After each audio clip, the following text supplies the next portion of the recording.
నమస్తే. శ్రీ గురుభ్యో నమః. శ్రీమాత్రే నమః. అందరికీ నమస్కారం. మారుతున్నటువంటి గ్రహాలతో పాటు కొన్నిసార్లు గ్రహాలు తిరుగుతూ వెనక్కి తిరగడం ఇలాంటివన్నీ కూడా మనం వింటూ ఉంటాం. దీన్నే వక్రగతి అంటూ ఉంటాం. ఇలాంటి పరిస్థితి ఉన్నప్పుడు మనకు ఉండేటువంటి ఫలితాలు ఎలా ఉంటాయి? గోచార రీత్యా తిరుగుతున్నటువంటి గ్రహాల్లో ముఖ్యంగా కొన్ని ప్రత్యేకమైనటువంటి గ్రహాలు ఉంటాయి. చెప్పాలంటే శని, గురువు, ఈ గ్రహాల యొక్క దృష్టి కానీ, కదలిక కానీ, వక్రగతి కానీ ఇవన్నీ కూడా మన జీవితాల మీద ప్రభావాన్ని ఎక్కువగా చూపెడతాయి అంటారు.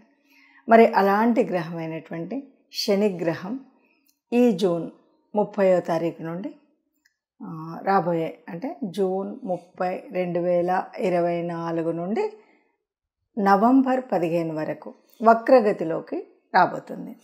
మరి ఇలా వక్రగతిలోకి వచ్చినప్పుడు ఏదైనా అంటే మంచి కానీ చెడు కానీ ఎలా ఉంటుంది, అది కూడా ఒక్కొక్క రాశికి ఎలా ఉంటుంది అనేది తెలుసుకునే ముందుగా అసలు శనిగ్రహం అంటే ఇది వాయుగ్రహం అని మనకు తెలుసు. శనిగ్రహము ఇది ఒక రకంగా చెప్పాలంటే చాలా డిసిప్లినరీ గ్రహము అని చెప్తాం. ఏదైనా ఇవ్వాలి, ఏదైనా అంటే కూడా చాలా సిస్టమేటిక్గా ఒక నిబద్ధతతో క్రమశిక్షణ ఇవన్నీ కలిగి ఉన్నప్పుడు మనకు దాని యొక్క ఫలితం వస్తుంది అని మనకు తెలుసు. ఏదైనా తొందరగా కాకుండా దాని యొక్క ప్రభావాన్ని పొందిన తర్వాత ఫలితాన్ని పొందేటువంటి స్థితి కూడా మనకు శనిగ్రహం నుండి వస్తుంది. మరి అలా ఒక్కొక్క రాశి మీద ఈ ప్రభావం ఎలా ఉంటుంది?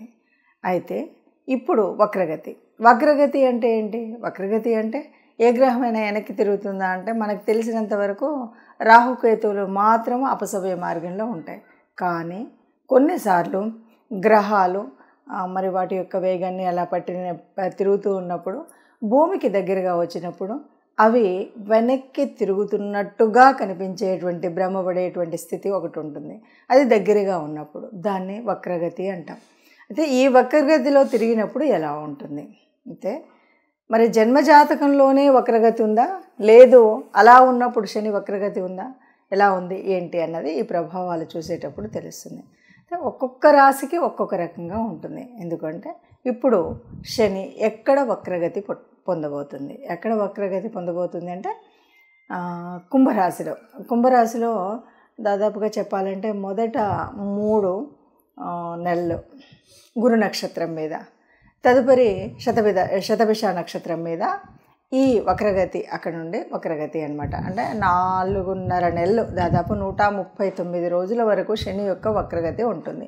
ఈ 139 రోజుల వక్రగతి వల్ల మనకు ఎలాంటి ప్రభావం చూపడుతుంది అన్నది ఒక్కొక్క రాశి వారికి ఎలా ఉంటుంది, దీనివల్ల అంటే ఈ వక్రగతి వల్ల పొందేటువంటి ప్రభావాన్ని మంచి కానీ చెడు కానీ దాన్ని తీసుకోవడం కోసం ఏదైనా పరిహారాలు ఉంటాయా, మరి మనం ఈ 5 నెలల కాలంలో ఏం చేయాలి, ఎలా చేయాలి, దాని యొక్క పూర్తి ఫలితాన్ని పొందాలి అంటే ఏం చేయాలి, అసలు ఈ వక్రగతి మూలంగా ఎందుకు మనకి వక్రగతి వల్ల నిజంగా లాభం జరుగుతుందా అంటే చాలా వరకు మనకు శనిగ్రహం గురించి చెప్పేటువంటిది ఏంటి అంటే ఎవరైనా సరే అంటే లాభము అనేటువంటిది అంటే శని యొక్క మనకు ఇంతకు ముందు ఉన్నటువంటి కాలంలో ఏదైనా ఇవ్వాల్సినటువంటి మంచి ఇవ్వకపోయినా, దాన్ని పొందవలసినటువంటి ఫలితాన్ని పొందకపోయినా మళ్ళీ శనిశ్చరుడు వక్రగతిలో మనకు ఇవ్వాల్సిన ఫలితాన్ని ఇవ్వడం కోసం వస్తారు అన్నది చెప్తూ ఉంటారు.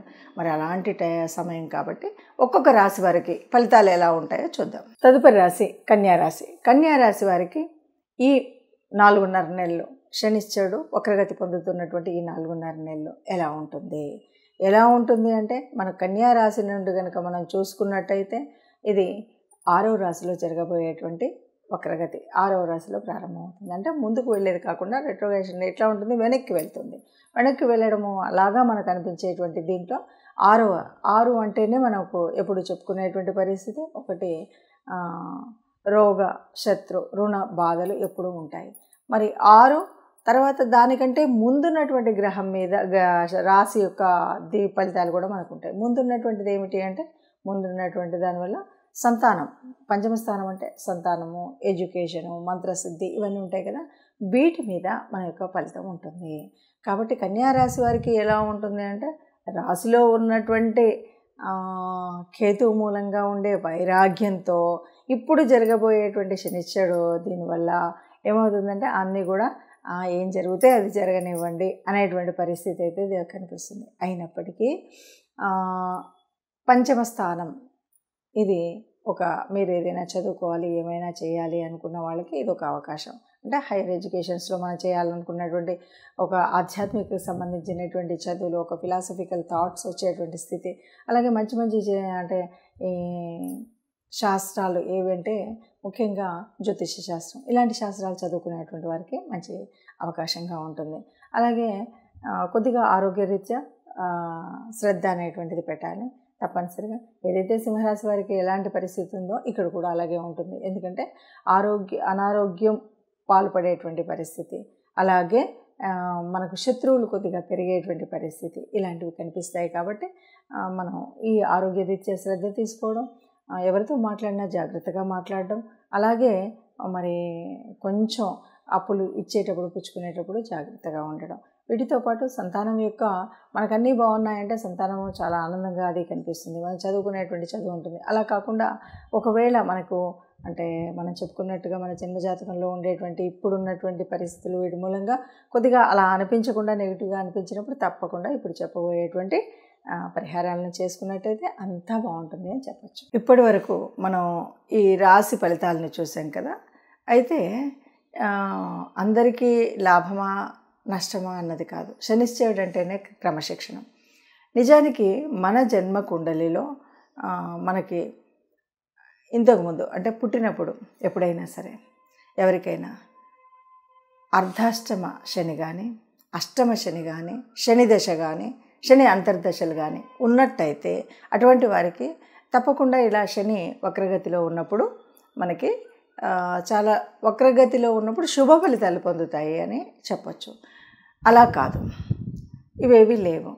కానీ మరి అర్ధాష్టమ శని ఇలాంటివి ఏదో ఒకటి ఉంది, లేదు ఇది లేదు, ఇవి లేదు మనకు జన్మజాతకంలో అంటే ఇప్పుడు జరుగుతున్నటువంటి కాలంలో, అంటే మీరు జన్మజాతకంలో కాకుండా గోచార రీత్యా ఎవరికైనా అర్ధాష్టమ శని, అష్టమ శని, శని దశ నడుస్తున్నా ఇప్పుడు కూడా ఆ ఫలితం ఉంటుంది. ఇంతేకాదు ఎవరికైనా మరి మంగళ దశ నడుస్తున్నా కూడా దీనివల్ల శుభ ఫలితాలు జరుగుతాయని చెప్పచ్చు. ఇలా కాదు మనకేమీ ఈ మంగళ దశ లేదు, అర్ధాష్టమ ఇవేవి లేవు, మరి అలాంటప్పుడు ఇప్పుడు వస్తున్నటువంటి ఈ శని వక్రగతి వల్ల మేము ఏం చేసుకుంటే మాకు దానివల్ల వచ్చేటువంటి నష్టాలు రాకుండా ఉండి పొందబోయేటువంటి శుభ ఫలితాలు మాకు పొందాలి అని అనుకునేటువంటి వారు చేయవలసినటువంటిది ఏమి? ముఖ్యంగా శనివారం రోజు ఎవరైనా సరే ఈ శని వక్రగతిలో దాని ఫలితాలు పొందాలి అంటే శనివారం రోజు ముఖ్యంగా మనం శనివార వ్రతం అంటే శనివారం రోజు ప్రత్యేకించి ఏ రకమైనటువంటి మధ్య మాంస ఆదులు ఉంటాయి కదా, వీటిని కూడా స్వీకరించకుండా ఉండడం, శనివారం రోజు వీలైనంత వరకు ఏకభుక్తం తీసుకోవడం, దీనితో పాటు మీకు వీలైతే అంటే నవగ్రహ మండపానికి వెళ్ళడం, లేదు ఇంట్లోనే శని గ్రహ స్తోత్రాన్ని చదువుకోవడం, ఇలా కాదు అంటే కనీసం ఏదో ఒక రోజు వారంలో ఒక రోజు చొప్పున ఇంట్లోనైనా బయటైనా దేవాలయంలో అయినా శివాభిషేకం చేయించడం. ఇవి కాకుండా వీలైనంత వరకు, ఎందుకంటే శనీశ్వరుడు ఆనందపడేది ఎక్కడ అంటే ఎవరైనా సరే బాగా కర్మచారులు ఉంటే వారికి ఏదైనా మీకు వీలైనట్టుగా కాసింత అన్నదానం చేయడమో, అన్నం పెట్టడం, లేదు అంటే ఏదైనా వస్త్రదానం చేయడం, ఇలాంటివి చేయడం అనేటువంటిది మనం చేయాలి. అలా కాదు ఎవరైనా అంగవైకల్యంతో ఉన్నటువంటి వారికి కూడా మనం సహాయం చేయడం, వృద్ధులు ముఖ్యంగా వృద్ధుల సేవ, మన ఇంట్లో వాళ్ళవనివ్వండి బయట వాళ్ళవనండి, ఎవరైనా వృద్ధులు ఉన్నట్టయితే వారి యొక్క సేవ ఇలాంటివి మనం చేసినట్టయితే శనిశ్చరుడు మన మీద కరుణ పొందుతాడు, మనకి దయ చూపెడతాడు. ఇది మనకు పాజిటివ్గా ఉంటుంది. అందువల్ల దీనితో పాటు ముఖ్యంగా ఎవరైనా సరే విష్ణువుకు సంబంధించినటువంటి స్తోత్రాలని చదువుకోవడం అనేటువంటిది చేసినట్టయితే మనకు తప్పనిసరిగా పాజిటివ్ ఈ వక్రగతి ఉన్నటువంటి 4.5 నెలల కాలంలో చాలా పాజిటివ్గా మన యొక్క స్థితిగతులు ఉంటాయి అని చెప్పచ్చు. నమస్తే. అందరూ సుఖంగా ఉండాలని, అందులో మనం ఉండాలని కోరుకుంటూ శుభం భూయాత్.